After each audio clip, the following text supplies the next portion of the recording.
আসসালামু আলাইকুম। আপনারা অন জেডি দেখতে ইতেছেন, আমরা ঘাস মাখতেছি আর খের।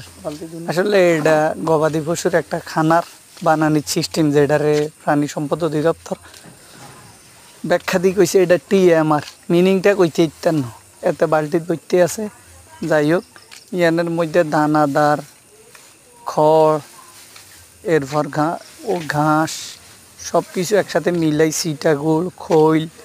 দানাদারের মধ্যে ধরেন ভুট্টার গুঁড়া আছে, গমের গুঁড়া আছে, ধান ভাঙ্গা আছে, ধানের কুঁড়া আছে, আরও ETC এনাদার প্রোডাক্ট আর কি।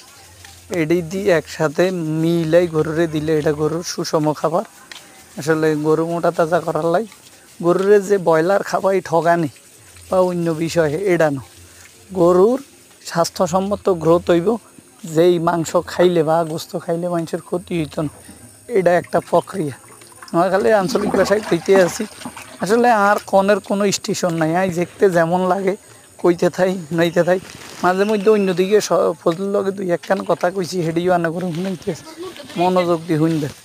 এই দেখতে ইচ্ছেছেন এগুন আসছিল ভুট্টার গুঁড়া এগুন, এরপরে দি গম এগুন হয়েছে ধানের কুঁড়া, আগে দিদি আইসি গম। ওই আমরা ক্যালসিয়ামও খাবাই আর কি দুধের গরুরে।